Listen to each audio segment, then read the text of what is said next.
నమస్తే అండి బోసుకుమరి. నేను ఒకసారి టీవీ ముందు కూర్చోన్నాను, అంటే అప్పుడే వచ్చాను, టీవీ ముందు కూర్చోన్నాను. మామూలుగా ఛానల్స్ మారుస్తూ ఉన్నాను. సడన్ గా ఒక వార్త, అంటే ఒక రకంగా చెప్పాలంటే నాకు అసలు మైండ్ బ్లాక్ అయిపోయింది అసలు ఆ వార్త చూసి. అదేంటంటే ఒక కారు ఉంది, ఆ జనం అంతా ఉన్నారు, నడి సెంటర్. ఆ కారులో ఒక కారు ఆగి ఉంటే ఆ కారుని ఒక వ్యక్తి ఇట్లాగా ఒక రాడ్డు పట్టుకొని, ఒక పెద్ద కర్ర దొంగ పట్టుకొని లోపల పెట్టి పొడుస్తున్నాడు. ఏంటని చెప్పేసి సౌండ్ పెట్టి చూస్తే దాంట్లో ఈ బుద్ధా వెంకన్న గారు, ఎవరో ఇద్దరు టీడీపీకి సంబంధించినటువంటి ఉమ్మా గారు, ఇట్లాగే ఇద్దరు నాయకులు ఉన్నారు, ప్రజాప్రతినిధులు ఇద్దరు ఉన్నారు. కారు పొడుస్తున్నాడు అతను విపరీతంగా. ఆ కారు ఇక స్పీడ్ గా డ్రైవ్ చేసుకుంటూ వెళ్ళిపోయింది. ఆ కర్ర తీసుకొని కూడా ఎంటపడ్డాడు. కారు వెళ్ళిపోయింది. చూస్తే అతని పేరు ఏంటంటే తురకా కిషోర్ అంట. అంటే నా లైఫ్ లో నేను ఒక టీవీలో లైవ్ గా, అంటే నిరంతరం అదే బ్రేకింగ్ న్యూస్లుగా నేను అట్లా చూసినటువంటి సంఘటనలు నేను ఎప్పుడు చూడలేదు. అంటే రాజకీయంలో మామూలుగా ఇంతకు ముందు నీలం సంజీవ్ గారు కావచ్చు, తర్వాత మనకు తెలిసిన ఎన్టీ రామారావు కావచ్చు, అంటే రాజశేఖర రెడ్డి గారు కావచ్చు, పెద్దలందరూ వెళ్ళిపోయారు. మనకు వచ్చేటువంటి కొత్త తరానికి కూడా విలువలు అంటే విలువలు విశ్వసనీయత అని చెప్తారు. కానీ ఆ సంఘటన చూసిన తర్వాత నాకు అసలు మైండ్ బ్లో అయిపోయింది, అసలు షాక్ అయిపోయినాను. అంటే పట్టపగులు మాచర్లలో ఎవరో ఇతర తురకా కిషోర్ అనేటువంటి ఒక ఆయన ప్రజాప్రతినిధుల మీద డైరెక్ట్ గా దాడి చేస్తుంటే, ఆ దాడి జరగటం ఒక ఎత్తను, ఆ దాడి కరెక్ట్ అని చెప్పేసి అప్పుడు ఉన్నటువంటి నాయకులు సమర్థించుకోవటము, అసలు నేను ఇప్పటికీ కూడా జీర్ణించుకోలేనటువంటి నా కళ్ళ ముందు ఉన్నటువంటి విషయం. మీకు గుర్తుండే ఉంటారు, ఇంత షాక్, ఇంత దిగ్భ్రాంతికి మీరు కూడా గురై ఉంటారు. అతని పేరు ఏంటంటే తురకా కిషోర్. ఆయన మాచర్లకు సంబంధించినటువంటి ఉంటాడు, ఒక నాయకుడు అట. ఆ తర్వాత ఆయనకి ఆ దాడి చేసిన తర్వాత ఆయనకి పదవులు ఇచ్చారు, పోలీసులు డైరెక్ట్ గా ఆయన పిలిచి కేకులు కోపించారు, ఇవన్నీ కూడా చేశారు. బట్ ఆయనకి శిక్ష ఎందుకు పడలేదు? మాచర్లలో డైరెక్ట్ గా నడి బజార్ మీద ప్రజాప్రతినిధుల మీద లైవ్ లో అందరూ చూస్తుండగా, ప్లస్ దేశం మొత్తం కూడా ఇది బ్రేకింగ్ న్యూస్ రాగా, ఇప్పటికీ కూడా వీడియోస్ ఉండగా, ఇప్పటికీ కూడా అప్పుడు ఉన్నటువంటి ప్రభుత్వం ఆయనకి ఎందుకు శిక్ష వేయించలేదు, పోలీసులు ఎందుకు అరెస్ట్ చేయలేదు ఆయన్ని అని అంటే, వైసీపీకి సంబంధించిన నాయకులు ఆయన సమర్థించారు, ఆయన కాపాడారు. సరే, ప్రభుత్వం మారింది, ఇప్పుడు ప్రభుత్వం వచ్చింది. మరి ఎప్పుడు తప్పు చేసినా కూడా దానికి సంబంధించి శిక్ష అనుభవించాలి కదా. అదే కాకుండా ఆయన అనేకమైనటువంటి నేరాల్లో ఉన్నాడు.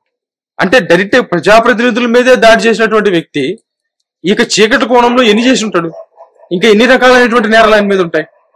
ఇవన్నీ కూడా అప్పుడు బయటకు వచ్చాయి. ఈ బయటకు వచ్చినటువంటి దాంట్లో ఆయన అరెస్ట్ చేశారు, కేసులు పడ్డాయి ఆయన మీద.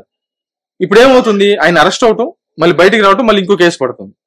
నిన్న ఆయన ఒక కేసులో విడుదల చేస్తే మళ్ళీ వెంటనే ఇంకో కేసు మీద పోలీసులు ఆయన అరెస్ట్ చేసి తీసుకెళ్లారు. ఇక చూడు, అంటే ఇప్పుడు దాకా జరిగిందంతా వెళ్ళిపోయింది. ఆయన అరెస్ట్ అయితే మాత్రం ఇది దుర్మార్గం, అన్యాయం. ఎదిగేటువంటి యువ నాయకుడు విపరీతంగా రాష్ట్రాన్ని అంటే వీళ్ళు విపరీతంగా దాడులు చేస్తూ నడి బజార్ల మీద ఇట్లాంటి వ్యవహారాలు చేస్తూ ఉంటే, రాబోయేటువంటి తరాలకి, రాబోయేటువంటి రోజుల్లో ఎదుగుతున్నటువంటి రాజకీయ నాయకుడు దేనికి, ఏం చేయటానికి? దీన్ని సమర్థించేటువంటి రాజకీయ నాయకులు ఎవరు? ఈ పేరుని అనేటువంటి ఆయన బయటకు వచ్చి ఏదో అలా జరిగిపోతుంటాయి అంటే, కొన్ని మనుషులు చంపేసి రండి ఆ పొద్దున్నే వెళ్ళి పరామర్శించండి అని చెప్తున్నటువంటి వ్యక్తి ఇప్పుడు తురకా కిషోర్ అనేటువంటి వ్యక్తిని ఏదో అయిపోతుందని చెప్పేసి, మొన్న కాక నిన్నే కదబ్బా జరిగినటువంటి సంఘటన. ఒక సంవత్సరం లోకల్ బాడీ ఎలక్షన్స్ అప్పుడే కదా. కానీ నిజంగా చూడండి, నిన్న కాక మొన్న జరిగినట్టు ఉంది. అయింది 3-4 సంవత్సరాలు అయింది, కానీ నిన్న కాక మొన్న జరిగినట్టే ఉంది. అసలు ఆ సంఘటన మర్చిపోయే సంఘటన అది. అలాంటి వ్యక్తిని అరెస్ట్ చేయకూడదు. అలాంటి వ్యక్తిని అరెస్ట్ చేస్తే పాపం, అన్యాయం, దౌర్జన్యపూరితం, కక్షపూరితమైన రాజకీయాలు, ప్లస్ అదేదో అలా జరిగిపోతుంటది. అలా జరిగిపోతే కాము ఉండాలా? ఏం చేయకూడదా? అరెస్టులు చేయకూడదా? ఇప్పుడు పేరు ఆయన సమర్థిస్తున్నటువంటి పరిస్థితులు అయితే ఉన్నాయి, రాజకీయ నాయకులు ఆయన సమర్థిస్తున్నటువంటి పరిస్థితులు అయితే ఉన్నాయి. అరే, మన నాయకుడే గంజాయి బ్యాచ్కి సంబంధించి రౌడీ షీటర్లు, పోలీసు మీద తిరిగిన రౌడీ షీటర్లని పోలీసులు కొడితే శభాష్ అని చెప్పకుండా ఆ వ్యక్తుల్ని పరామర్శించినటువంటి నాయకుడు ఉన్నాడు. ఇప్పుడు ఒక ఆడపిల్లని పట్టుకొని, ఒక నాయకురాలను పట్టుకొని పచ్చి బూతులు నిజంగా పచ్చిగా తిరితే ఆయన ఈరోజు పరామర్శించడానికి నిల్లూరు లేడు. ఎవరో ఒక అతను ఏదో ఒక దాంట్లో డబ్బులు పోగొట్టుకుంటే, ఆయన ఏదో జరిగితే ఆయన పరామర్శించడానికి వెళ్తాడు. అంటే ఎవరో జైలుకి వెళ్తే, వేరే నేరాలు జైలుకి వెళ్తే వాళ్ళని పరామర్శించడానికి వెళ్తారు. అంటే నేరాలు చేసినటువంటి వ్యక్తులు జైలుకి వెళ్తే పరామర్శించడం, ఆడవాళ్ళని అవమానించినటువంటి వ్యక్తుల్ని, అసభ్యంగా మాట్లాడినటువంటి వ్యక్తులకు సంబంధించి పరామర్శించడం నాయకుడే చేస్తూ ఉంటే, నడి బజార్లో ప్రజాప్రతినిధుల మీద దాడి చేసేటువంటి వ్యక్తిని అరెస్ట్ చేస్తే అది అన్యాయం అని చెప్పేసి వైసీపీ నాయకులు మాట్లాడుతున్నారంటే ఇది ఏ రకమైనటువంటి ప్రజాస్వామ్యమో నాకు అర్థం కావట్లేదు. అంటే నిజంగా నాకైతే 2024తో వచ్చిన నమ్మకం ఏంటంటే, ఖచ్చితంగా పేర్ని నాని గారు అనేటువంటి వ్యక్తికి ఒకరికి, రోజా గారు అనేటువంటి వ్యక్తికి, అంబటి రాంబాబు గారు అనేటువంటి వాళ్ళకి, ఇంకా ఇద్దరు ముగ్గురు ఉన్నారు. నాకు తెలిసి ఏంటంటే జగన్మోహన్ రెడ్డి గారు అంటే ఆయనకి కొంత అభిమానం ఉంటుంది కాబట్టి, తాతల తండ్రుల నుంచి అభిమానం ఉంటుంది కాబట్టి ఆయన సంగతి తీసి పక్కన పెడదాం. బట్ ఆయన పై స్థాయికి వెళ్తారు లేదు తర్వాత సంగతి. వీళ్ళకి మాత్రం ఖచ్చితంగా రాజకీయ భవిష్యత్తు లేదు అనేది మాత్రం చాలా మంది అభిప్రాయపడుతున్నారు.